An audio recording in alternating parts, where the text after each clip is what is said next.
또 뱉으면 오늘 저녁 없는 줄 알아요. 84살 노인의 손목을 요양보호사가 거칠게 붙잡았습니다. 식은 죽이 입술을 타고 흘러내렸고 손등에는 며칠은 지난 듯한 멍이 남아 있었어요. 그 광경을 발견한 사람은 17살 손녀 소윤이었습니다.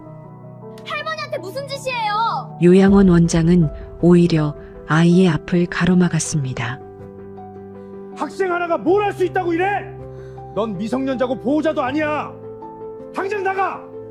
원장이 휠체어를 돌리려는 찰나 노인은 떨리는 손으로 작은 열쇠를 손녀에게 건넸어요. 아무도 몰랐습니다. 손녀가 작은 열쇠를 파란 상자의 자물쇠에 꽂는 순간 할머니를 구해낼 비밀이 모습을 드러내기 시작했다는 것을요. 과연 그 열쇠가 열어낸 비밀은 무엇이었을까요? 그리고 요양원에서 노인을 함부로 대한 이들의 최후는 어떻게 될까요?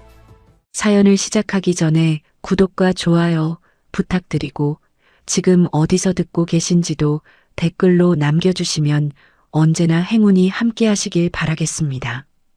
그럼 오늘의 사연 시작합니다. 소유는 새벽부터 미역국을 끓였습니다. 마지막에 들기름을 한 바퀴 두르는 것까지 6살의 부모를 잃은 뒤 할머니가 가르쳐준 방식 그대로였어요.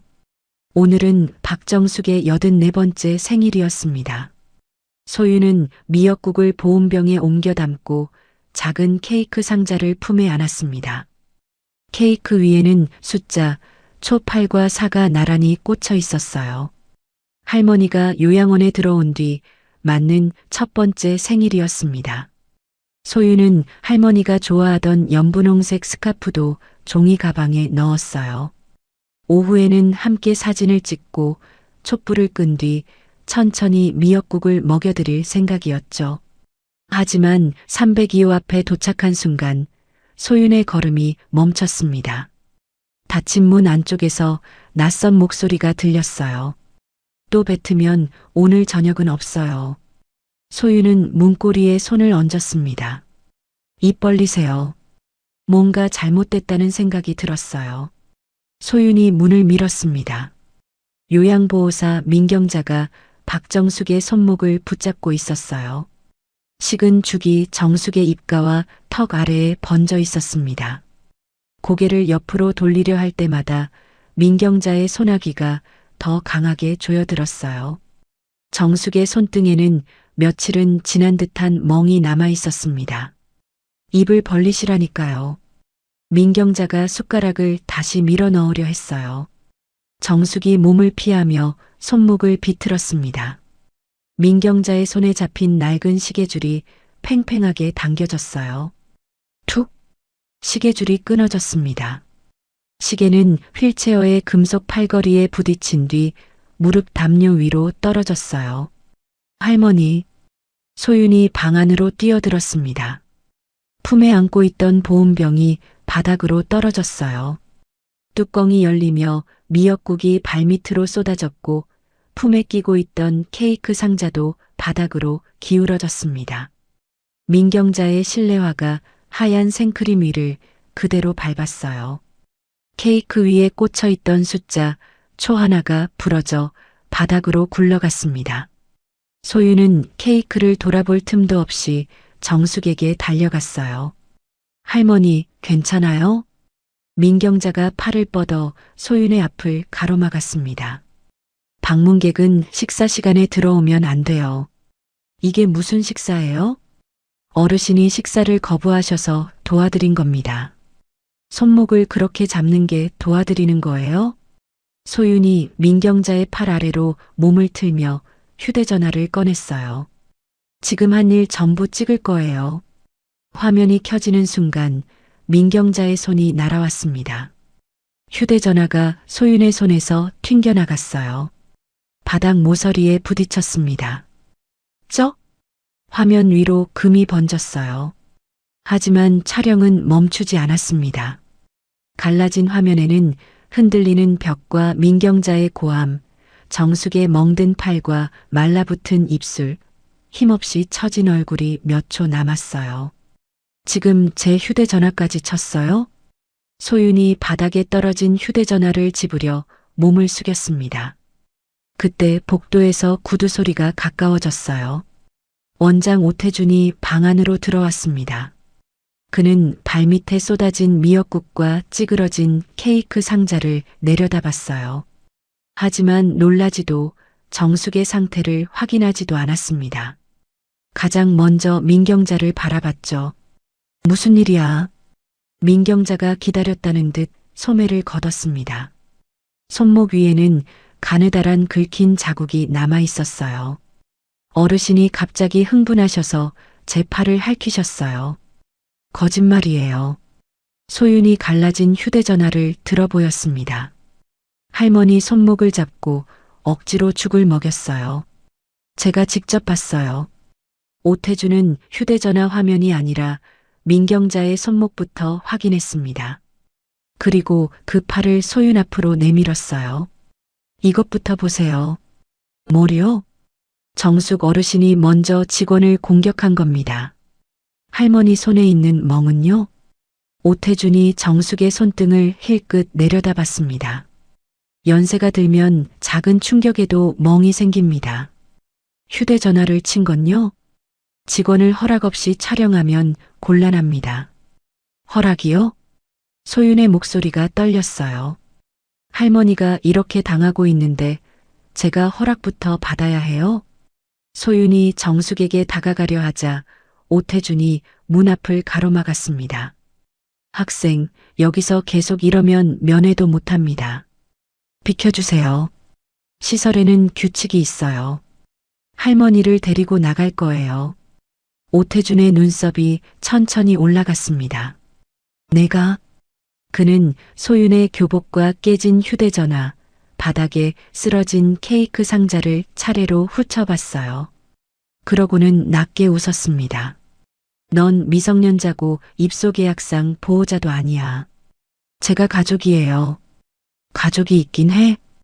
오태준은 텅 빈 복도를 한번 돌아봤습니다. 소윤을 기다리는 사람도 아이의 편에 설 어른도 보이지 않았어요. 그의 입꼬리가 빗둘게 올라갔습니다. 하나 남았다는 아들도 몇 달째 코빼기 하나 안 비치던데. 11해 전 정숙의 둘째 아들이자 소윤의 아버지 한재호는 아내와 함께 교통사고로 세상을 떠났습니다. 그날부터 6살 소윤을 키운 사람은 정숙이었어요.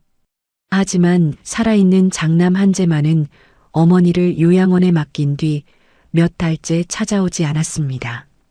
정숙 곁에 남은 가족은 17살 손녀뿐이었죠. 오태준이 소윤 앞으로 한 걸음 다가왔어요. 학생 하나가 뭘 할 수 있다고 이래? 직원 2명이 정숙의 휠체어를 잡았습니다. 어르신이 흥분하셨으니 안쪽으로 모시세요. 할머니한테 손대지 마세요. 소윤이 휠체어를 붙잡으려 했지만 직원이 어깨로 앞을 막았어요. 정숙은 무겁게 내려앉은 눈꺼풀을 힘겹게 들어 올렸습니다. 흐릿한 시선이 방 안을 헤매다가 소윤에게 멈췄어요. 할머니. 소윤이 손을 뻗었습니다. 그 순간 정숙이 카디건 주머니에 손을 넣었어요. 손가락은 떨리고 있었지만 무언가를 찾는 움직임만은 이상하리만큼 정확했습니다. 작은 롯세 열쇠였습니다. 정숙은 무릎 담요 위에 떨어져 있던 손목 시계도 함께 집었어요. 그리고 열쇠와 시계를 소윤의 손바닥 위에 내려놓았습니다. 차갑고 마른 손가락이 손녀의 손바닥을 눌렀어요. 1번, 2번, 3번. 소윤의 손끝이 굳었습니다. 부모의 장례를 치른 뒤 며칠 동안 말을 잃었던 소윤에게 정숙은 말이 나오지 않아도 서로를 알아봤다는 뜻으로 손바닥을 2번 누르자고 가르쳐 주었어요. 1번, 2번, 알아봤어. 그리고 말로 설명할 수 없는 무서운 일이 생기면 3번 누르라고 가르쳐 주었죠. 도와줘. 할머니는 소윤을 알아보고 있었어요. 그리고 지금 살려달라고 하고 있었습니다. 할머니, 이 열쇠가 뭐예요? 정숙의 입술이 작게 움직였습니다. 하지만 목소리는 제대로 나오지 않았어요. 소윤이 얼굴을 가까이 가져갔습니다. 다시 말해봐요. 어디 열쇠예요? 정숙의 마른 숨이 소윤의 귀에 닿았어요. 집에. 소윤은 열쇠를 움켜쥐었습니다. 집에 뭐가 있어요? 파란 상자. 직원이 휠체어를 뒤로 밀었어요. 정숙의 손이 소윤의 손바닥에서 떨어졌습니다. 할머니, 문이 닫혔어요. 철컥. 소윤은 닫힌 문 앞에 홀로 남았습니다. 발밑에는 쏟아진 미역국이 식어가고 있었어요.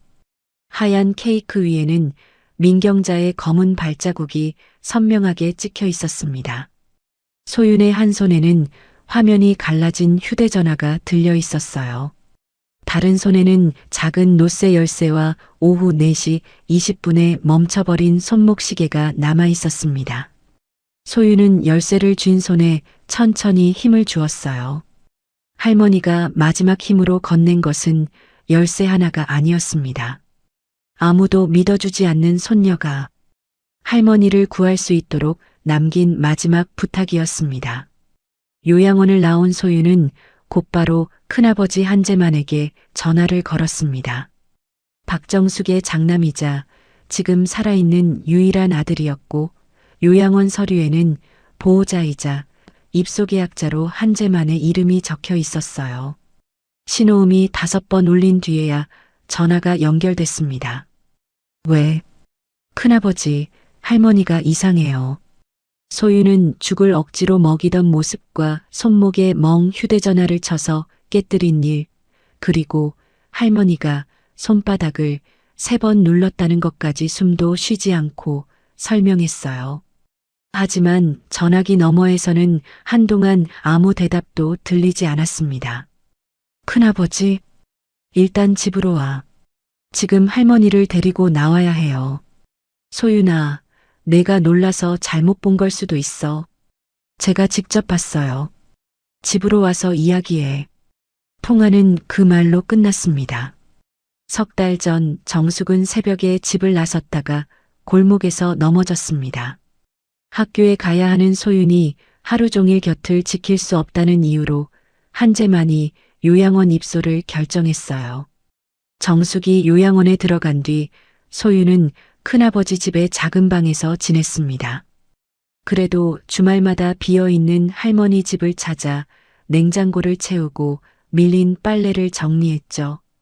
그날 저녁 소윤은 깨진 휴대전화를 한재만 앞에 내밀었어요. 영상에는 민경자의 얼굴도 죽을 억지로 먹이던 순간도 제대로 찍혀 있지 않았습니다. 하지만 정숙의 멍든 팔과 말라붙은 입술, 힘없이 처진 얼굴이 몇 초 남아 있었죠. 제가 직접 봤어요. 할머니 손목을 잡고 억지로 죽을 먹였어요. 한재만은 영상을 끝까지 보지도 않은 채 휴대전화를 밀어냈습니다. 민경자 선생 얼굴도 안 나오잖아. 얼굴이 안 나오면 제가 본 게 없어져요? 시설마다 돌보는 방식이 있는 거야. 손목에 멍도 있었어요. 나이 들면 원래 멍도 잘 들어. 할머니가 살려달라고 했어요. 그 말에 한재만의 손이 잠깐 멈췄습니다. 하지만 그는 곧 텔레비전 쪽으로 시선을 돌렸어요. 치매 환자 말을 어떻게 다 믿어. 그러면 다른 데로 옮겨주세요. 한재만의 얼굴이 굳었습니다. 그는 서랍에서 장기 입소 계약서를 꺼내 탁자 위에 펼쳤어요. 거기 옮기면 보증금도 다시 내야 하고 식비랑 비급여까지 지금보다 매달 45만 원은 더 들어. 병원비까지 붙으면 감당하기도 힘들어. 큰아버지는 할머니 아들이잖아요. 한재만의 손가락이 계약서 위에서 멈췄습니다. 그러니까 내가 현실적으로 생각하는 거야. 소윤의 시선이 계약서 아래 적힌 숫자로 내려갔어요. 매달 45만 원 차이. 할머니보다 이게 더 중요해요? 한재만은 계약서를 뒤집었습니다. 내 말만 믿고 옮겼다가 위약금에 병원비까지 나오면 그건 누가 감당해? 소윤이 대답하지 못하자 한재만은 기다렸다는 듯 한마디를 더 얹었어요. 그렇게 걱정되면 내가 집으로 모실 수 있어? 17살 소윤이 할 수 없는 일이라는 걸 알고 던진 말이었죠. 소윤의 침묵을 확인한 한재만은 다시 리모컨을 집어들었습니다. 원장님이 처음부터 그랬어. 면회를 자주 하면 어머니가 더 불안해진다고.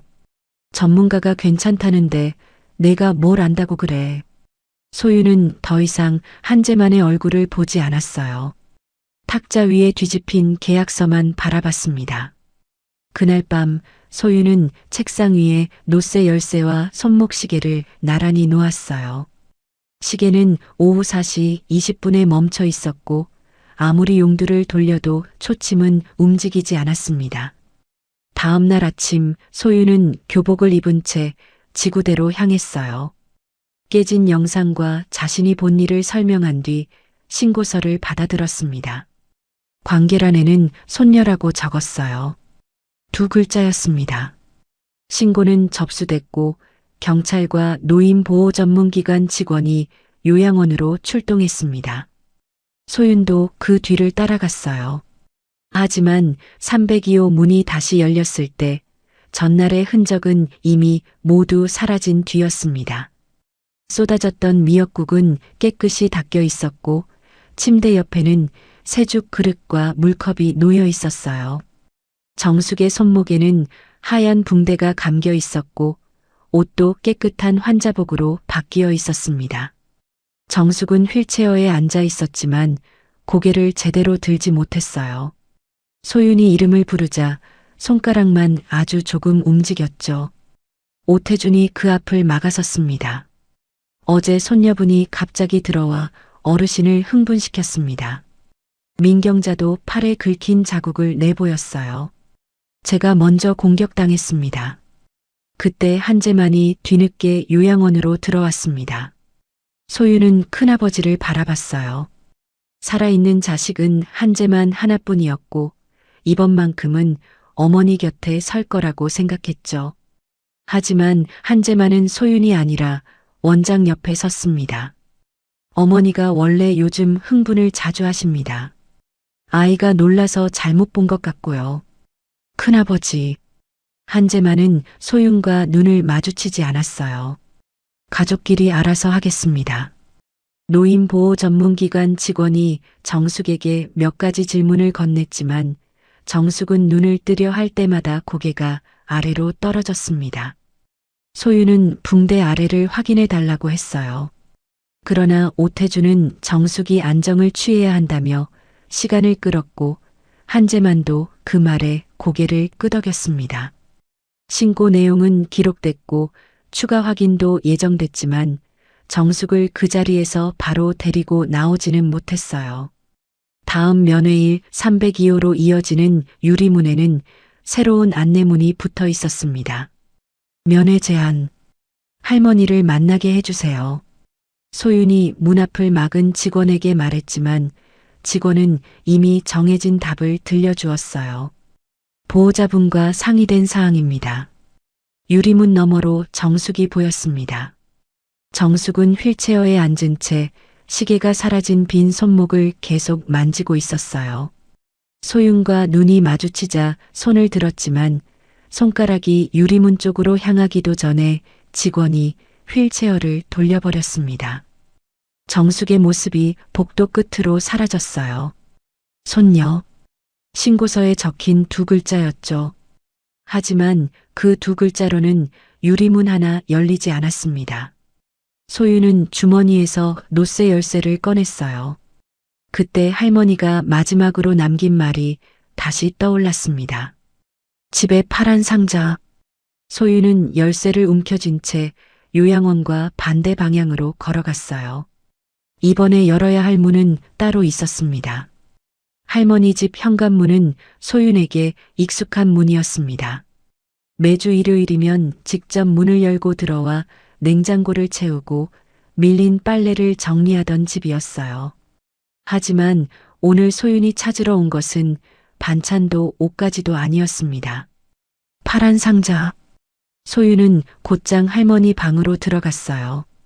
책상 서랍과 옷장, 이불장까지 열어봤지만 파란색 물건은 보이지 않았습니다.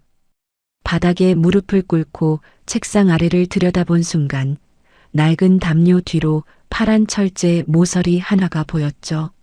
소윤이 담요를 걷어냈습니다. 작은 편지함이었어요. 앞쪽에는 자물쇠가 걸려 있었습니다. 소윤은 주머니에서 할머니가 건넨 로세 열쇠를 꺼냈어요. 자물쇠에 밀어넣고 천천히 돌리자 오랫동안 잠겨있던 쇠붙이가 짧은 소리를 냈습니다. 딸깍. 뚜껑이 열렸어요.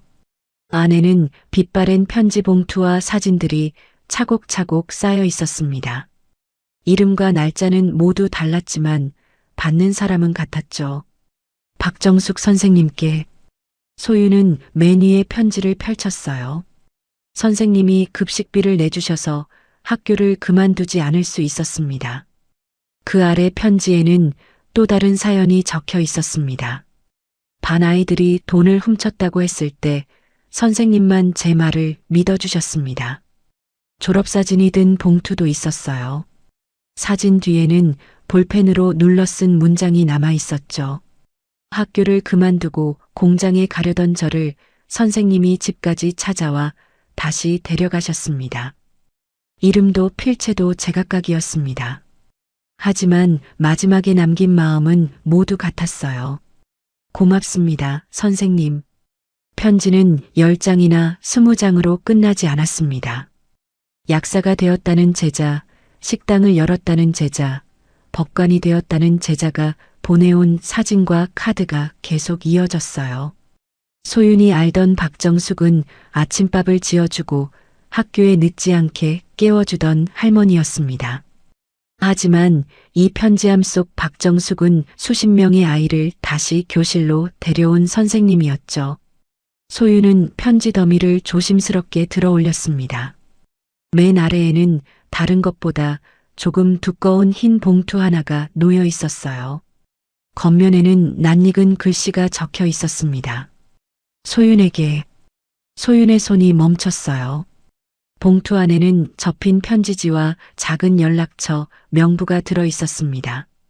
편지의 글씨는 최근 정숙이 쓰던 것보다 훨씬 반듯했어요. 병이 깊어지기 전에 미리 남겨둔 편지였죠. 소윤아, 내가 내 이름을 잊는 날이 오더라도 겁내지 마라. 내가 혼자 감당하기 어려운 일이 생기면 이 상자를 열어라. 내가 가르친 아이들 중에는 내 말을 먼저 믿어줄 어른들이 있다. 소윤은 마지막 문장을 다시 읽었습니다. 내 말을 먼저 믿어줄 어른들이 있다. 큰아버지는 믿지 않았어요. 오태주는 소윤이 본 일을 거짓말로 만들었습니다. 하지만 할머니는 오래전부터 소윤이 혼자 감당할 수 없는 날이 올 것을 알고 있었던 거죠.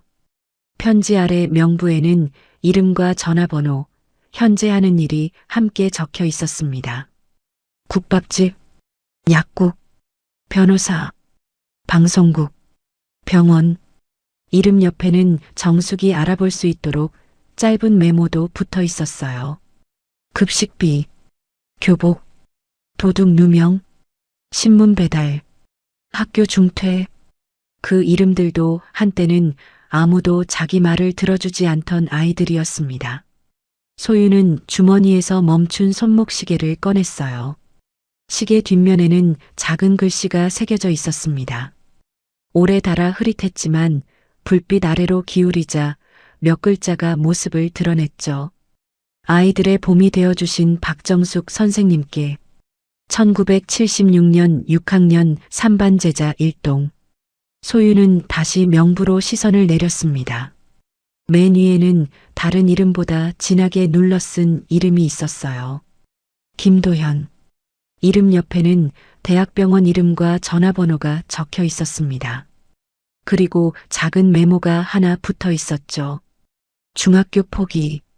소윤은 숫자를 하나씩 눌렀습니다. 마지막 번호를 앞에 두고 손가락이 멈췄어요.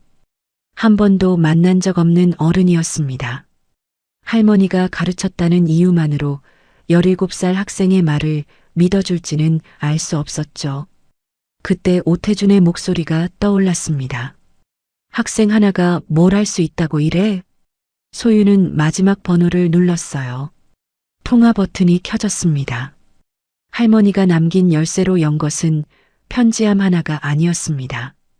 수십 년 동안 닫혀있던 사람들의 기억이었죠. 신호음이 3번 울린 뒤 전화가 연결됐습니다. 여보세요. 굵고 낮은 남자의 목소리였어요. 김도연 선생님이세요? 그렇습니다. 누구시죠? 박정숙 선생님 손녀예요. 전화기 너머가 잠시 조용해졌습니다. 이 번호를 어떻게 알았습니까? 할머니 집에 있던 파란 편지함에서 찾았어요. 할머니가 저한테 열쇠를 주셨어요. 소유는 편지함 옆에 놓인 손목 시계를 집어들었습니다. 시계 뒤에도 글씨가 있어요. 소유는 흐릿한 문장을 천천히 읽었어요. 아이들의 봄이 되어주신 박정숙 선생님께 1976년 6학년 3반 제자 1동. 수화기 너머에서 숨을 들이마시는 소리가 들렸습니다. 그 시계가 아직 있었군요. 조금 전까지 남아있던 경계가 사라졌어요. 편지함에는 무엇이 있었습니까? 제자들이 보낸 편지하고 할머니가 저한테 남긴 편지가 있었어요. 소유는 편지의 마지막 부분을 읽었습니다. 제가 혼자 감당하기 어려운 일이 생기면 상자를 열라고 하셨어요. 할머니가 가르친 아이들 중에는 제 말을 먼저 믿어줄 어른들이 있다고요. 김도연이 낮게 물었습니다. 선생님께 무슨 일이 생겼습니까? 소유는 자신이 본 학대와 신고 뒤 사라진 흔적, 면회까지 막힌 상황을 빠짐없이 설명했어요. 그리고 마지막으로 말했습니다. 할머니가 제 손바닥을 3번 눌렀어요. 3번이면 무슨 뜻입니까? 저희 둘만 아는 신호예요. 소윤의 시선이 멈춰버린 시계 위에 내려앉았습니다. 도와달라는 뜻이에요. 전화기 너머가 다시 조용해졌어요. 할머니는 치매가 있으세요. 제 이름도 자주 잊으시는데 그날은 저를 알아보셨어요. 소유는 잠시 숨을 골랐습니다. 제가 혼자서는 어떻게 해야 할지 모르겠어요. 손톱이 시계줄 사이로 파고들었어요. 저를 도와주실 수 있을까요? 김도연은 곧바로 대답하지 않았습니다. 소유는 또다시 증거가 부족하다는 말을 듣게 될까봐 휴대전화를 더 세게 붙잡았어요. 그때 김도연의 목소리가 들렸습니다. 선생님은 우리가 학생이었을 때도 우리 말을 먼저 믿어주셨습니다. 네. 어른들이 거짓말이라고 몰아붙일 때도 선생님은 왜 그런 말을 했는지부터 물어보셨어요. 김도연의 목소리가 단단해졌습니다. 이번에는 우리가 소윤 학생의 말을 믿겠습니다. 소윤의 손이 시계 위에서 멈췄어요. 자신이 본 일을 처음부터 끝까지 믿어준 어른은 김도연이 처음이었죠. 그럼 도와주시는 거예요? 네. 하지만 무작정 들어가 선생님을 모셔올 수는 없습니다. 먼저 상태와 시설에서 벌어진 일을 확인해야 합니다. 할 수 없는 일을 쉽게 약속하지 않는 말이었어요. 그래서 소유는 오히려 그를 믿을 수 있었습니다. 요양원 이름과 주소를 보내주세요. 영상도 편집하지 말고 원본 그대로 보내주시고요. 통화가 끝난 뒤 김도연은 오래된 제자 모임방을 열었습니다. 정숙은 치매 진단을 받은 뒤 제자들의 연락을 하나씩 끊었어요. 잘된 아이들에게 늙고 병든 자신이 짐이 되고 싶지 않다고 했죠.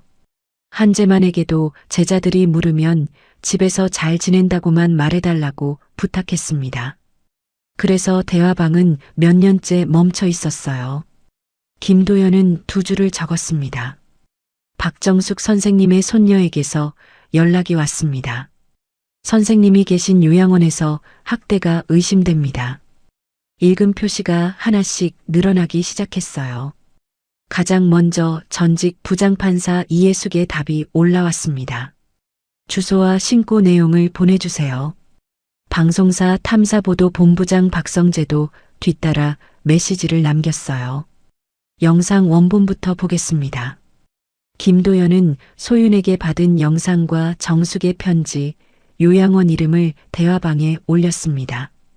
몇 년째 멈춰있던 방이 다시 움직이기 시작했어요.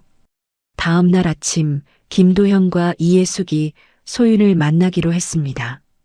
정숙이 힘없던 아이들의 말을 믿어주었던 일이 수십 년을 돌아 손녀에게 되돌아오고 있었죠. 다음 날 오전 소윤은 김도현과 이예숙을 요양원 앞에서 처음 만났습니다. 김도현은 대학병원장이었고 이예숙은 전직 부장판사 출신의 변호사였어요. 하지만 두 사람은 명함보다 먼저 소윤이 보내온 영상을 다시 확인했습니다. 선생님이 계신 방이 어디죠? 김도현이 묻자 소윤은 3층 창문을 올려다봤어요. 302호예요. 세 사람이 로비로 들어서자 안내 데스크에 앉아있던 오태준이 소윤을 먼저 알아봤습니다. 그의 시선이 김도현과 이예숙에게 차례로 옮겨갔어요. 오늘은 또 무슨 일입니까? 이예숙이 앞으로 나섰습니다. 박정숙 어르신의 면회와 현재 상태 확인을 요청합니다. 가족분들이십니까? 제자입니다. 오태준의 입가에 짧은 웃음이 걸렸어요. 가족도 아닌 분들께 어르신 상태를 설명할 의무는 없습니다. 면회 제안도 입소계약자와 상의된 사항이고요. 소윤 학생은 손녀이자 학대 신고자입니다. 이예숙의 목소리는 높지 않았습니다. 신고 이후 피해가 의심되는 어르신을 가족이 전혀 확인하지 못하고 있어요. 오태준의 표정이 잠깐 굳었습니다. 김도현이 명함을 내밀었어요. 김도현입니다. 박정숙 선생님의 제자이고 노인의학을 전공한 의사입니다. 이예숙도 자신의 명함을 내려놓았습니다. 오태준은 2장을 확인한 뒤 데스크 위로 돌려놓았어요. 직함이 있으신 건 알겠습니다. 그는 3층으로 이어지는 문 앞에 섰습니다. 그래도 규정은 똑같아요. 정숙 선생님을 만나게 해주십시오. 김도현이 깨진 영상 속 정숙의 얼굴을 화면에 띄웠어요. 입술이 심하게 말라있고 의식도 평소보다 처져 있습니다. 탈수나 약물 영향을 의심할 수 있어요. 직접 확인한 뒤 필요하면 병원으로 옮겨야 합니다. 시설 촉탁이는 감염 증상이 의심돼 격리가 필요하다고 판단했습니다. 무슨 감염입니까? 외부인에게 설명드릴 수 없습니다. 촉탁의 진료 기록과 격리 근거는 남아있겠군요. 오태준은 대답하지 않았어요. 소윤이 한 걸음 앞으로 나갔습니다. 제가 할머니 얼굴만 잠깐 보는 것도 안 돼요? 소윤 학생이 어르신을 흥분시키고 있습니다. 준비해둔 말을 읽듯 매끄러운 대답이었죠. 소윤이 안쪽 복도를 향해 외쳤습니다. 할머니, 저 왔어요. 아무런 대답도 들리지 않았어요. 복도 끝에는 굳게 닫힌 문만 보였습니다. 김도현이 다시 오태준을 바라봤습니다. 상태가 위험하면 제가 병원 이송을 돕겠습니다. 필요 없습니다. 직접 보지도 못하게 하면서 어떻게 괜찮다고 단정합니까? 입소계약자 동의 없이는 외부 병원으로 옮길 수 없습니다. 오태준은 입소계약자라는 말을 유난히 또렷하게 눌러 말했어요. 이해수군 같은 말을 반복하지 않았습니다. 가방에서 서류를 꺼내 안내 데스크 위에 올려놓았어요. 노인학대 신고가 이미 접수돼 있습니다. 오늘 날짜로 CCTV와 투약 기록, 식사 기록, 촉탁의 진료 기록에 대한 보존 요청도 제출하겠습니다. 오태준이 서류를 내려다봤습니다. 절차대로 하세요. 그는 여전히 웃고 있었지만 데스크 끝을 누른 손가락에는 힘이 들어가 있었죠. 다만 그 절차가 끝날 때까지 정숙 어르신이 계속 여기 계실지는 모르겠네요. 김도현이 즉시 되물었습니다. 어디로 옮긴다는 겁니까? 그런 뜻으로 한 말은 아닙니다. 방금 분명히 말했습니다. 오태준은 서류를 옆으로 밀어놓고 안쪽 문을 닫았어요. 철컥. 첫 번째 구출은 거기서 막혔습니다. 병원장과 변호사가 찾아왔다고 해도 신고만으로 잠긴 문을 부수고 정숙을 데리고 나올 수는 없었어요. 오태준은 그 사실을 누구보다 잘 알고 이용하고 있었습니다. 세 사람은 정숙의 얼굴조차 보지 못한 채 밖으로 나왔습니다. 주차장에 도착하자 이해숙이 걸음을 멈췄어요. 마지막 말, 그냥 협박이 아니에요. 소윤이 요양원 건물을 돌아봤습니다. 할머니를 옮기려는 걸까요? 그럴 가능성이 높아. 이해숙이 휴대전화를 꺼냈어요. 우리가 찾아온 걸 보고 시간을 앞당기려는 거죠. 김도현도 굳게 닫힌 3층 창문을 바라봤습니다. 그렇다면 어디로 옮길지부터 알아내야 합니다. 그날 오후 한재만은 사무실에서 거래처 견적서를 확인하고 있었습니다. 휴대전화가 울렸지만 그는 모니터에서 시선을 떼지 않은 채 통화 버튼을 눌렀어요. 여보세요. 보호자님, 은혜요양원입니다. 오태준의 목소리였습니다. 어머니께 감염 의심 증상이 나타났습니다. 한재만의 손이 마우스 위에서 잠깐 멈췄어요. 많이 안 좋으세요? 저희 시설에는 장기 격리 공간이 부족해서요. 협력시설로 일주일 정도 옮겨야 할 것 같습니다. 돈은 더 들어갑니까? 오태준은 기다렸다는 듯 대답했습니다. 추가 비용은 없습니다. 한재만은 더 묻지 않았어요. 그럼 알아서 하세요. 전원 동의서를 문자로 보내드리겠습니다. 시설명과 주소를 확인한 뒤 서명해 주시면 됩니다. 전화가 끊기고 얼마 지나지 않아 문서가 도착했습니다. 세봄요양원. 그 아래에는 낯선 주소가 적혀 있었어요. 한재만은 시설 이름도 주소도 자세히 읽지 않았습니다. 화면을 아래로 내려 서명란부터 찾았죠. 그가 다시 확인한 것은 한 줄뿐이었습니다. 추가 비용 없음. 한재만은 손가락으로 이름을 적었어요. 한재만. 서명을 보내고 다시 견적서 창을 열려던 순간 소윤에게서 전화가 걸려왔습니다. 큰아버지, 요양원에서 연락 왔어요? 한재만의 손이 멈췄어요. 왔어. 할머니를 옮긴다는 말도 했어요? 감염 때문에 잠깐 옮기는 거래. 어디로요? 한재만은 방금 닫은 메시지를 다시 열었습니다. 세봄요양원이래. 어디에 있는 곳인데요? 한재만은 주소를 읽어보지 않았습니다. 대답이 늦어지자 소윤의 목소리가 낮아졌어요. 큰아버지, 시설이 어디 있는지도 모르죠? 요양원에서 알아서 한다잖아. 직접 찾아보지도 않고 서명했어요? 감염이라는데 그럼 어떻게 해? 김도연 선생님은 할머니 상태부터 직접 확인해야 한다고 했어요. 그런데 큰아버지는 원장 말만 듣고 또 서명한 거잖아요. 한재만의 목소리가 굳었습니다. 의사 하나 데려왔다고 내가 다 아는 줄 알아? 그 의사는 할머니 얼굴이라도 보려고 왔어요. 소윤이 잠시 말을 멈췄습니다. 큰아버지는 마지막으로 할머니 얼굴 본 게 언제예요? 전화기 넘어가 조용해졌어요. 한재만은 대답하지 못했습니다. 추가 비용 없다는 것만 본 거죠? 소윤의 말이 이어졌습니다. 할머니가 어디로 가는지는 안 궁금했고요. 한재만은 의자를 뒤로 밀었어요. 내가 어머니 때문에 지금까지 들어간 돈이 얼마인데. 그래서요? 옮길 때마다 돈 더 들고 병원비 나오고 내 시간까지 빼앗기잖아. 할머니는 큰아버지 어머니예요. 그렇게 걱정되면 내가 돈 내. 한재만의 목소리가 사무실 안으로 퍼졌습니다. 내가 병원비 내고 내가 요양원비 내면 되잖아. 소윤은 더 이상 대답하지 않았어요.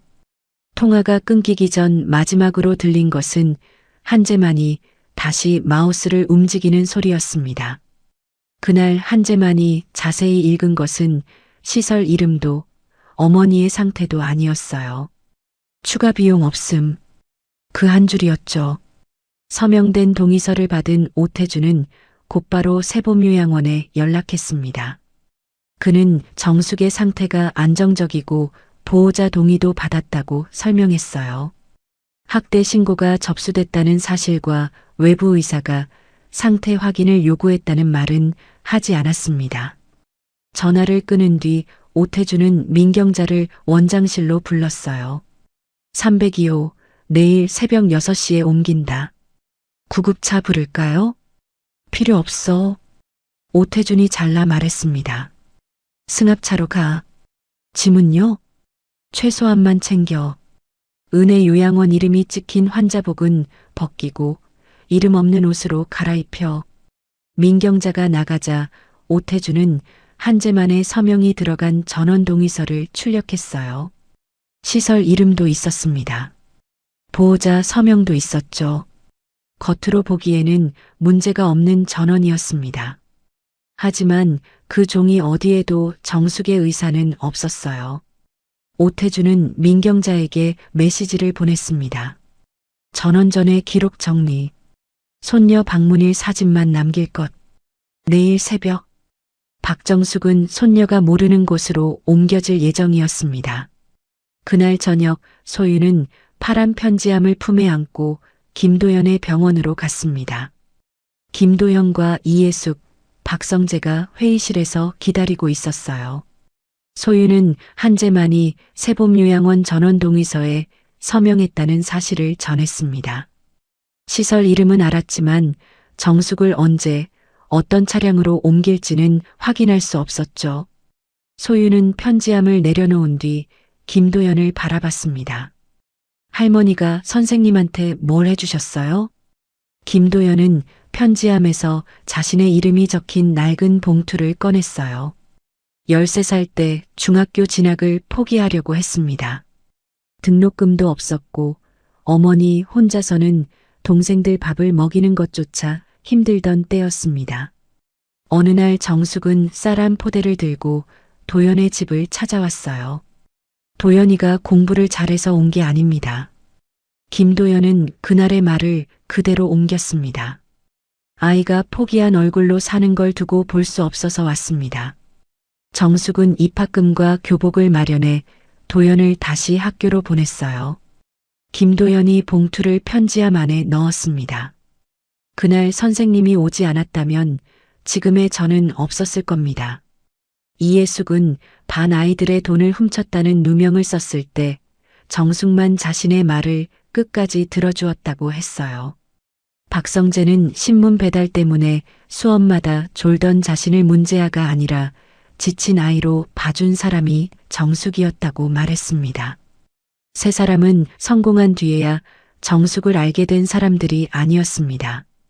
아무것도 가진 것이 없던 시절 정숙에게 먼저 발견된 아이들이었죠. 박성재가 태블릿을 테이블 가운데로 밀었습니다. 화면에는 정숙의 사진 2장이 나란히 떠 있었어요. 한 장은 지난달, 다른 한 장은 이번 달에 한재만에게 전송된 사진이었습니다. 날짜는 달랐습니다.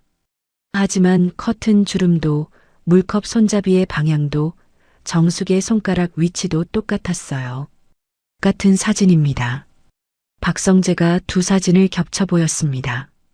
정숙의 얼굴이 한치의 오차도 없이 포개졌어요. 상태를 알려준 게 아니라 같은 사진의 날짜만 바꿔서 안심시킨 겁니다. 김도연은 소윤의 영상도 다시 살폈습니다. 영상만으로 진단할 수는 없어요. 하지만 탈수나 약물 영향을 의심할 이유는 충분합니다. 이예숙은 전원 사실과 사진 조작 정황을 경찰과 노인 보호 전문기관에 추가로 전달했어요. 박성재도 현장 상황을 기록하고 관계기관에 바로 전달하기 위해 함께 가기로 했습니다. 이예숙은 신고 접수번호와 전원 절차를 다시 확인했어요. 김도연은 정숙의 기존 처방과 복용량 목록을 정리해 119 이송에 대비했습니다. 박성재는 차량 번호와 이동 경로를 기록할 준비를 했죠. 김도연은 소윤을 바라봤습니다. 차가 움직여도 앞으로 뛰어들면 안 됩니다. 소윤은 입술을 다문 채 고개를 끄덕였어요. 그때 소윤의 휴대전화가 울렸어요. 낯선 번호였습니다. 면회 기록에서 번호를 확인했습니다. 저는 은혜요양원에 입사한 지 6달 된 요양보호사 최은경입니다. 박정숙 선생님은 아직 요양원 지하에 계세요. 곧이어 두 번째 메시지가 도착했습니다. 내일 새벽 6시에 뒷문으로 옮긴대요. 흰색 승합차로 옮긴다고 합니다. 차량 번호도 함께 보내겠습니다. 잠시 뒤 차량 번호가 찍힌 사진 한 장이 도착했어요. 소유는 휴대전화를 테이블 가운데에 내려놓았어요. 이해숙이 대신 답장을 보냈습니다. 증거를 안전하게 확보할 수 있겠어요? 한동안 답이 없었습니다. 잠시 뒤 짧은 문장이 도착했어요. 해볼게요. 그날은 최은경의 야간 근무였습니다. 밤 10시가 넘자 오태주는 최은경과 민경자를 지하 휴게실로 불렀어요. 정숙은 창문도 없는 방 한쪽에 휠체어째 놓여 있었습니다. 무릎에는 얇은 담요가 덮여 있었고 물컵은 손이 닿지 않는 탁자 위에 놓여 있었어요. 맞은편에는 가족의 방문이 뜸한 노인 2명이 함께 앉아 있었습니다. 정숙은 자신의 담요 끝을 잡아 옆자리 노인의 다리 위로 밀어주고 있었어요. 정작 자신의 손은 차갑게 굳어 있었죠. 최은경이 물컵을 집으려 하자 오태준이 손으로 막았습니다. 주지 마. 어르신이 계속 물을 찾으세요. 새벽에 차에서 소변이라도 보면 누가 치울 건데? 최은경의 손이 물컵 앞에서 멈췄어요. 오태준은 민경자에게 작은 약봉지를 건넸습니다. 이것도 먹여. 저녁 약은 이미 드셨어요. 오늘은 한 번 더 먹여. 추가 처방은 없었는데요. 오태준이 최은경을 돌아봤어요. 내일 새벽에 조용히 옮겨야 해. 그가 정숙을 턱짓으로 가리켰습니다. 차 안에서 소리 지르고 몸부림치면 내가 책임질 거야? 민경자가 약을 꺼내자 정숙이 고개를 돌렸어요. 소윤이. 오태준이 정숙의 휠체어 앞으로 다가갔습니다. 손녀는 안 와요. 소윤이 온다. 오태준은 탁자 위 물컵을 집어 정숙이 보는 앞에서 싱크대에 쏟아버렸어요. 아들도 버린 사람을 누가 찾으러 와. 빈 컵이 탁자 위에 놓였습니다. 탁!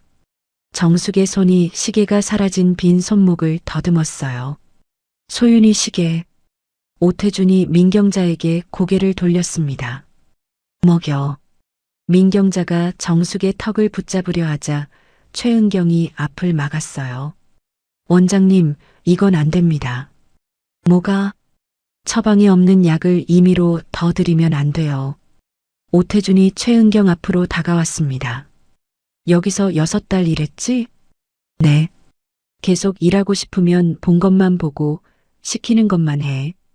그는 약봉지를 최은경의 손에 밀어 넣었어요. 302호 투약 기록도 다시 작성하고 원본은요? 버려. 손녀가 왔던 날 기록도요? 오태준의 입꼬리가 올라갔습니다. 그날 사진 한 장만 남겨. 그는 정숙을 내려다봤어요. 어차피 치매 놓인 말은 아무도 안 믿으니까. 오태준과 민경자가 나간 뒤 최은경은 새물을 받아 정숙의 입술에 가져다 댔습니다. 정숙은 두 모금도 제대로 삼키지 못했어요. 제가 연락할게요. 정숙이 알아들었는지는 알 수 없었습니다. 하지만 최은경은 더 이상 그 자리에 서 있지 않았어요. 곧장 기록실로 향했습니다. 302호 원본 기록에는 지난 사흘 동안 처방이 없는 진정작용 약물이 반복 투여된 흔적이 남아 있었어요. 실제 투약 내용과 공단 제출용 기록도 달랐습니다. 서랍 안에는 실제 근무표와 공단 청구용 근무표가 따로 있었고 직원들의 밀린 급여 내역도 남아 있었죠. 최은경은 원본 투약 기록과 전원 지시문을 꺼냈습니다. 기록실 컴퓨터에는 삭제 전 투약 파일과 근무표가 남아 있었고 시설 업무용 메신저에는 오태준이 보낸 지시 메시지도 남아 있었어요. 복사 진행 막대가 97%에서 잠시 멈췄습니다. 복도에서는 열쇠 부딪히는 소리가 가까워지고 있었죠. 최은경은 화면에서 눈을 떼지 못한 채 손바닥으로 책상 모서리를 눌렀어요. 잠시 뒤 복사가 완료됐습니다. 최은경은 저장 장치를 뽑아 종이 서류와 함께 근무복 안쪽에 숨겼어요. 그 순간 복도에서 발소리가 멈췄습니다. 최 선생, 오태준의 목소리였습니다. 최은경은 서류 위에 손을 얹은 채 돌아섰어요. 아직도 안 버렸어? 그녀는 책상 위에 놓인 빈 종이 몇 장을 집어 파쇄기에 넣었습니다. 위잉. 종이가 잘려나가는 동안 오태준은 문 앞에 선 채 최은경을 바라봤어요. 수고해. 구두 소리가 완전히 멀어지고 나서야 최은경은 숨을 내쉬었습니다. 화장실로 들어가 문을 잠근 뒤 소윤에게 메시지를 보냈어요. 내일 새벽 6시입니다. 뒷문으로 옮깁니다. 제가 문을 열겠습니다. 잠시 뒤 이예숙의 답장이 도착했습니다. 원본은 누구에게도 보내지 말고 그대로 보관하세요. 경찰과 노인보호 전문기관에 직접 제출해야 합니다. 최은경은 근무복 안쪽의 서류와 저장 장치를 눌러 확인했어요. 새벽 6시 반까지 야간 근무가 남아 있었습니다. 처음부터 용감했던 사람은 아니었어요. 하지만 이번에는 끝까지 모른 척하지 않을 생각이었죠. 새벽 5시 52분이었습니다. 은혜 요양원 뒷문 앞에는 흰색 승합차 한 대가 시동을 건 채 서 있었어요. 예정된 출발 시각보다 8분 빨랐습니다. 전날 최은경의 태도를 수상하게 여긴 오태준은 출발 시간을 8분 앞당겼어요. 최은경의 근무가 끝나기 전에 정숙을 빼돌릴 생각이었죠. 민경자가 정숙의 휠체어를 밀고 나왔어요. 정숙은 고개를 들지 못했습니다. 얇은 환자복 밖으로 나온 손은 파랗게 식어 있었고 입술에는 마른 침이 하얗게 붙어 있었어요. 환자복의 이름표도 사라진 뒤였습니다. 오태준이 승합차 옆문을 열었습니다. 빨리 태워. 민경자가 정숙의 팔을 잡아 일으키려 했어요. 정숙의 몸이 한쪽으로 힘없이 기울었습니다. 원장님, 상태가 좀 이상한데요. 잠이 덜 깬 거야. 숨도 거친 것 같아요. 오태준이 손목 시계를 확인했습니다. 차에 태워. 가면서 깨겠지. 그 시각 소윤과 김도현, 이예숙, 박성재는 요양원 정문 앞에 도착해 있었어요. 네 사람은 신고를 받고 오는 경찰과 노인보호 전문기관 직원을 정문에서 만나 함께 들어가기로 했습니다. 최은경이 안쪽에서 문을 열어주기로 했죠. 새벽 5시 반, 이예숙은 학대 피해 의심 노인을 의료진 없이 전원시키려 한다는 내용을 112와 노인보호전문기관에 추가로 신고했습니다. 정숙의 의식 저하가 의심된다는 김도연의 의견에 따라 119에도 출동을 요청했어요. 최은경이 알려준 차량 번호와 이동 시간도 전달해둔 상태였습니다. 하지만 정문은 잠겨 있었습니다. 소윤의 휴대전화가 울렸어요. 최은경이었습니다. 소윤 학생, 계획이 바뀌었어요. 최은경의 숨소리가 거칠었습니다. 벌써 정숙 어르신을 뒷문으로 데리고 나가고 있어요. 소윤이 건물 옆 골목을 바라봤습니다. 뒷마당으로 가야 해요. 네 사람은 담장을 따라 뛰기 시작했어요. 골목 끝으로 돌아서는 순간 승합차가 뒷문을 빠져나오고 있었습니다. 할머니, 소윤이 차를 향해 뛰어가려 하자 김도연이 아이의 팔을 붙잡았어요. 차 앞으로 뛰면 안 돼. 이예숙은 즉시 휴대전화를 들었습니다. 현재 차량 이동을 시작했습니다. 차량 번호 보내드리겠습니다. 승합차의 속도가 조금씩 빨라졌어요. 그때 앞쪽 골목으로 경찰차 한 대가 들어왔습니다. 경찰차 뒤로 노인보호 전문기관 차량도 골목 안으로 들어왔어요. 승합차가 급하게 멈췄습니다. 오태준이 운전석 문을 열고 내렸습니다. 이게 무슨 짓입니까? 그는 손에 든 전원 동의서를 펼쳐 보였어요. 보호자 동의까지 받은 정식 전원입니다. 이해숙이 종이를 확인했습니다. 보호자가 동의했다는 이유로 모든 과정이 정당해지는 건 아닙니다. 무슨 말입니까? 학대 신고가 접수된 어르신을 새벽에 의료진 없이 기록까지 정리한 뒤 옮기고 계시잖아요. 오태준의 눈이 흔들렸어요. 감염 때문에 급히 옮기는 겁니다. 김도연이 승합차 쪽으로 다가갔습니다. 옆문은 아직 열려 있었어요.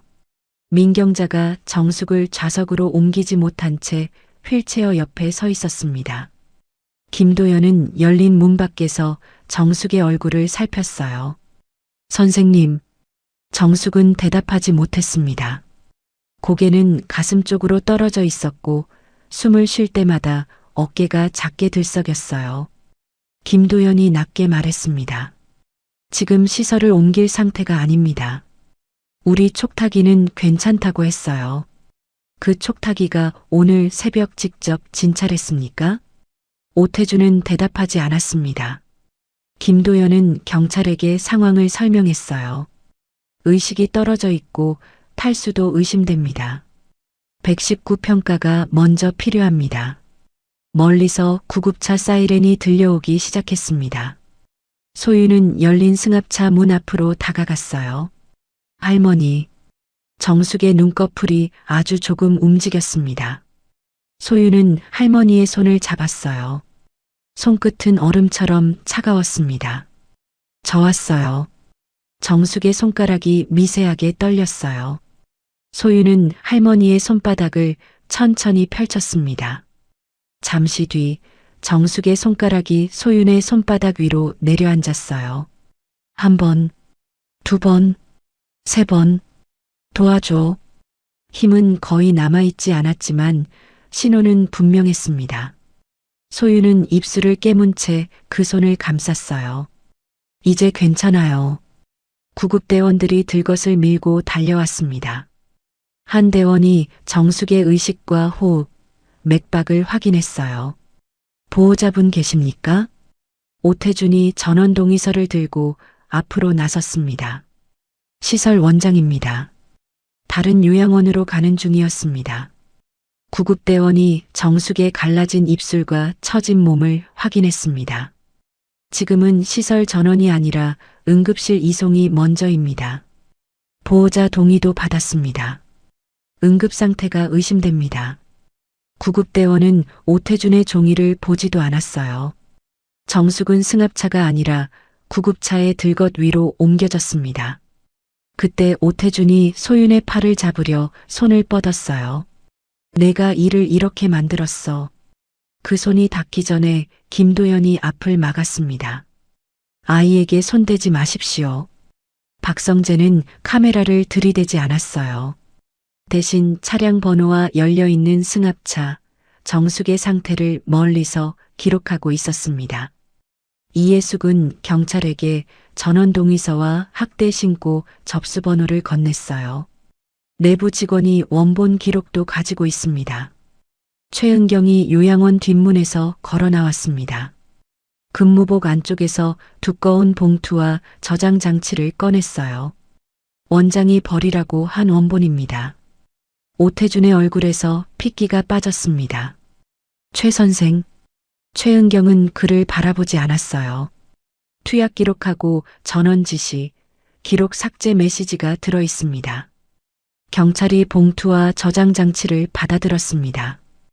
오태준은 주위를 둘러봤어요.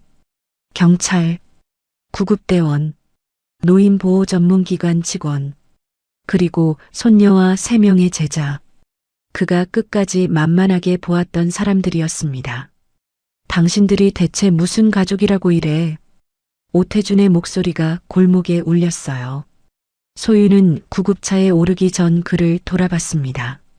학생 하나가 뭘 할 수 있냐고 하셨죠? 오태준의 입이 굳게 다물렸어요. 저는 할머니가 살려낸 사람들을 찾아냈어요. 구급차 문이 닫혔습니다. 사이렌이 울리며 차량이 골목을 빠져나갔어요. 승합차는 그 자리에 남았습니다. 문은 열려 있었고 운전석에는 아무도 앉지 못했죠.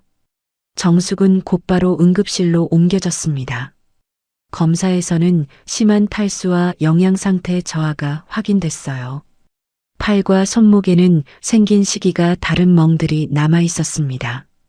혈액에서는 정식 처방 내역에는 없는 진정작용 약물 성분도 확인됐어요. 정확한 투약량과 시점은 원본 기록과 검사 결과를 함께 조사해야 했죠. 김도연은 정숙의 갈라진 입술을 바라봤습니다. 물을 달라는 노인의 컵을 비워버렸던 밤이 몸 안에 그대로 남아 있었어요. 의료진이 수액을 연결하자 정숙의 손등 위로 투명한 물방울이 천천히 흘러 들어갔습니다. 한 방울, 또 한 방울. 오태준이 빼앗았던 물이 이제는 응급실의 링거줄을 통해 돌아오고 있었죠. 이예숙은 최은경이 가져온 자료를 경찰과 노인 보호 전문기관에 제출했습니다. 원본 투약 기록, 오태준의 지시 메시지, 새벽 전원 시간표, 이름표를 떼고 기록을 정리하라는 문장까지요. 약사가 된 제자는 처방전과 약봉지, 투약 기록을 비교한 표를 보내왔습니다. 기록에는 약을 먹였다고 적혀 있는데 약봉지가 뜯기지 않은 날이 있었어요. 반대로 처방전에 없는 약이 추가로 기록된 날도 있었습니다. 박성재가 추가로 확보한 지지난달 사진까지 함께 제출됐습니다. 지난달 사진, 이번 달 사진, 지지난달 사진. 날짜는 달랐지만 커튼 주름도 물컵 방향도 정숙의 손가락 위치도 같았어요. 같은 사진이었습니다. 한재만이 병원에 도착한 것은 그날 오후였습니다. 그는 응급실 앞에서 한참 서 있었어요. 유리문 너머로 어머니의 몸에 연결된 링거줄과 모니터 선이 보였습니다. 어머니는 어떠십니까? 이예숙이 대답했어요. 지금은 안정을 찾아가고 있습니다. 저는 감염 때문에 잠깐 옮기는 줄 알았습니다. 이예숙은 서류 봉투 하나를 내밀었습니다. 한번 보시죠. 한재만은 봉투 안에서 사진들을 꺼냈어요. 날짜가 다른 사진들이었습니다. 하지만 한 장을 넘길 때마다 같은 얼굴이 반복됐어요. 같은 커튼, 같은 물컵, 같은 미소. 한재만의 손이 멈췄습니다. 이게 요양원에서 매달 보내온 어머니의 안부입니다. 한재만은 아무 말도 하지 못했어요. 그가 확인한 것은 어머니가 아니었습니다. 사진 아래 찍힌 날짜와 결제 문자뿐이었죠. 이예숙은 전원 동의서도 꺼냈습니다. 한재만의 서명이 선명하게 남아 있었어요. 그가 가장 오래 확인한 문장도 그대로였습니다. 추가 비용 없음. 한재만의 손이 종이 위에서 굳었습니다. 제가 이걸 믿었습니다. 이예숙은 대답하지 않았어요. 한재만은 병실 안으로 들어갔습니다. 정숙은 눈을 감고 있었어요. 그는 의자에 앉았다가 다시 일어섰고 몇 번이나 입을 열었다 닫았습니다. 어머니, 대답은 없었어요. 한재만은 조심스럽게 어머니의 손을 잡았습니다. 정숙의 손은 움직이지 않았어요. 소유는 병실 문 옆에 서서 그 모습을 바라봤습니다. 미안하다는 말하지 마세요. 한재만이 고개를 들었어요. 지금 할머니가 들어야 할 말 아니니까. 소유는 전원 동의서를 병실 탁자 위에 내려놓았습니다. 큰아버지가 한 일부터 다 책임지세요. 한재만은 고개를 숙였습니다. 그날 그는 처음으로 휴대전화를 꺼내지 않은 채 어머니 곁에 오래 앉아 있었어요. 정숙이 용서한 것은 아니었습니다. 아들을 알아보지도 못했죠. 한재만은 그저 자신이 비워두었던 자리를 뒤늦게 확인하고 있을 뿐이었습니다. 며칠 뒤 그는 경찰에 출석했습니다. 오태준과 주고받은 문자, 전원 동의서, 매달 전송받은 사진, 요양원 비용 내역까지 모두 제출했어요. 조사관 앞에서 한재만은 짧게 말했습니다. 저는 돈을 아낀 줄 알았습니다. 손에 쥔 서류가 구겨졌어요. 어머니를 버리고 있는 줄도 모르고요. 정숙이 구조된 지 나흘 뒤 박성재의 탐사보도가 방송됐습니다. 정숙의 얼굴과 이름은 가렸어요. 대신 날짜와 배경을 확인할 수 있도록 얼굴을 가린 사진과 기록을 공개했습니다. 날짜만 달라진 같은 사진, 뜯지 않은 약봉지, 투약 완료라고 적힌 기록표, 지하 휴게실, 방송에는 최은경의 변조된 음성도 담겼습니다. 물을 달라고 하셔도 주지 말라는 지시를 받았습니다. 원장은 어르신이 보는 앞에서 물컵을 비웠어요. 방송이 끝나기도 전에 제보 전화가 쏟아졌습니다. 저희 아버지 사진도 매달 똑같았습니다. 면회만 가면 감염 때문에 안 된다고 했어요. 어머니가 약을 먹으면 하루 종일 못 일어나셨습니다. 몸에 멍이 있었는데 넘어졌다고만 했어요. 정숙은 유일한 피해자가 아니었습니다. 며칠 뒤 피해 가족들이 은혜 요양원 앞에 모였습니다. 그들의 손에도 날짜만 다른 같은 사진들이 들려 있었어요. 경찰과 관계기관은 요양원 전체 기록을 확보했습니다. 삭제된 CCTV 일부가 복구됐고 허위 투약 기록과 근무 기록이 발견됐어요. 실제 근무하지 않은 사람을 근무한 것처럼 올려 장기요양급여를 청구한 내역도 나왔습니다. 최은경이 복사해 나온 실제 근무표에는 비어있는 시간이 많았어요. 하지만 공단 제출용 근무표에는 직원 이름이 빼곡했습니다. 직원들의 밀린 급여 내역도 서랍 안에 남아 있었죠. 노인을 돌보는 시설이 아니라 노인의 이름과 등급을 돈으로 바꾸는 곳이었습니다. 민경자는 가장 먼저 오태준을 버렸어요. 저는 원장님이 시키는 대로 한 것뿐이에요. 그녀는 물을 제한하라는 지시와 처방이 없는 약을 먹이라는 지시를 모두 털어놓았습니다. 오태준은 반대로 모든 책임을 민경자에게 돌렸어요. 현장 일은 요양보호사들이 알아서 한 겁니다.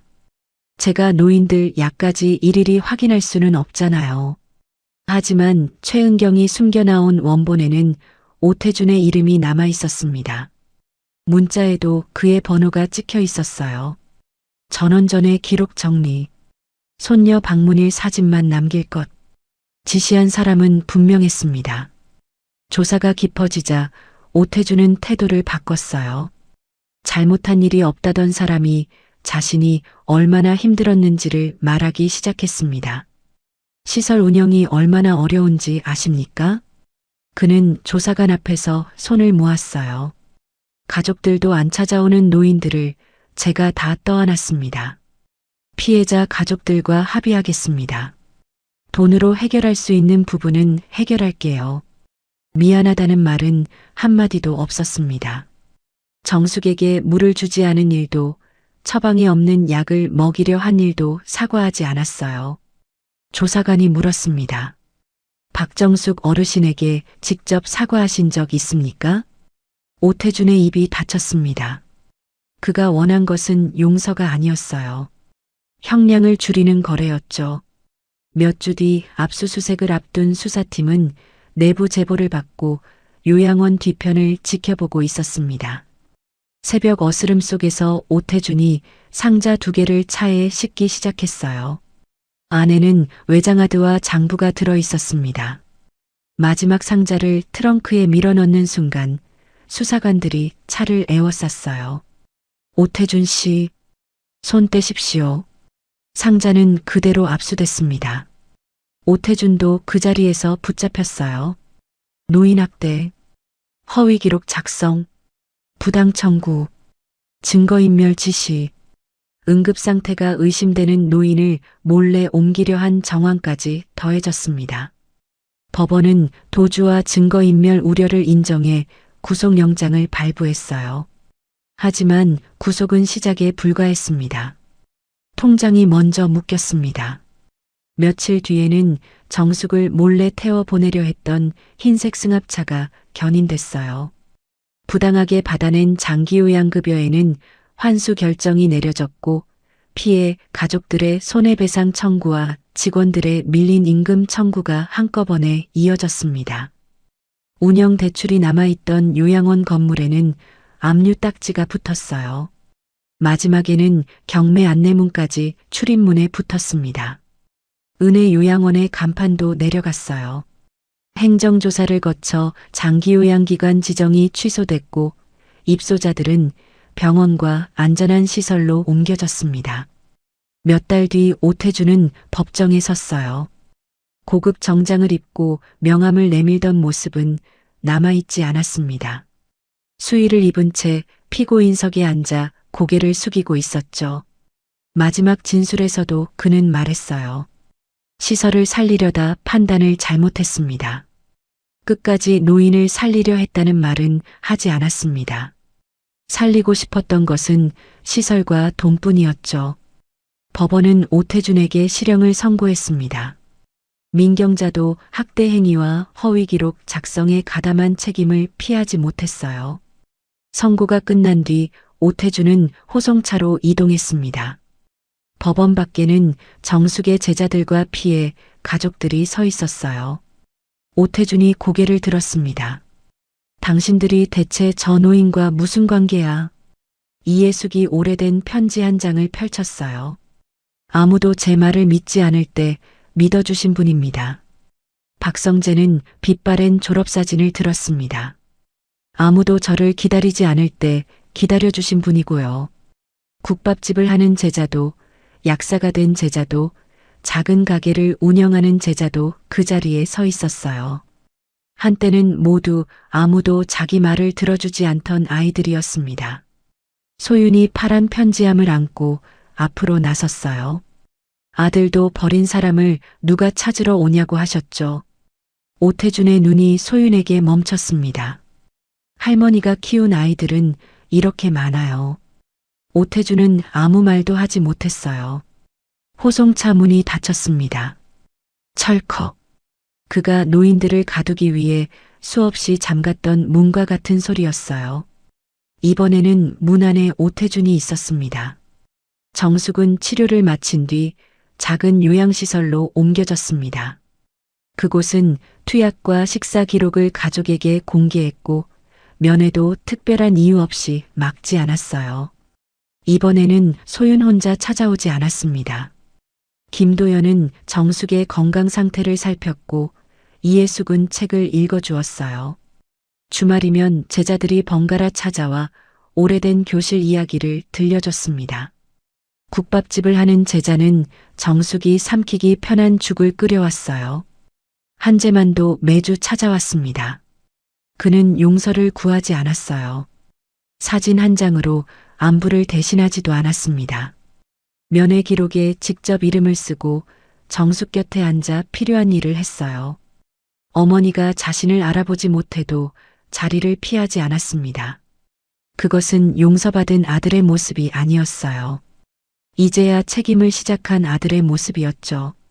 소유는 수리를 마친 손목 시계를 정숙의 손목에 채워주었습니다. 끊어졌던 시계줄은 다시 이어졌고 오래 긁혀 흐릿했던 유리는 새 것으로 바뀌었습니다. 멈췄던 초침도 다시 움직이고 있었어요. 시계 뒷면의 글씨는 그대로 남아 있었습니다. 아이들의 봄이 되어주신 박정숙 선생님께.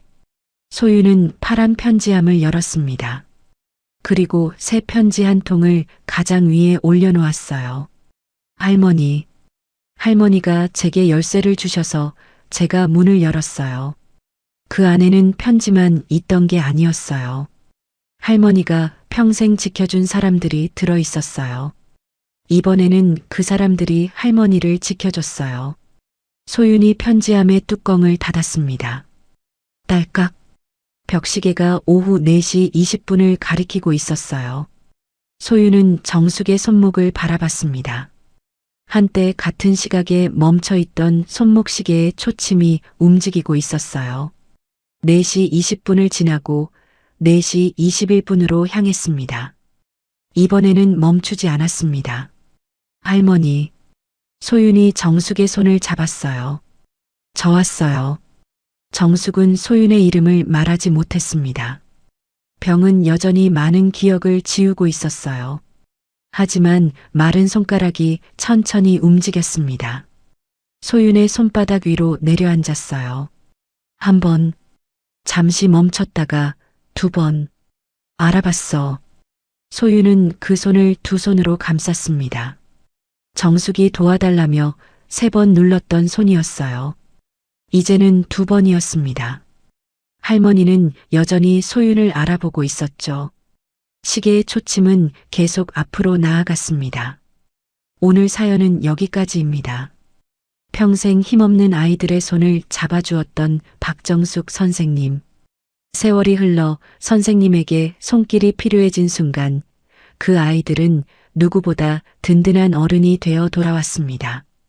혹시 오늘 이야기가 마음에 남으셨다면 정숙 할머니와 끝까지 포기하지 않은 소윤에게 따뜻한 응원의 한마디를 댓글로 남겨주세요.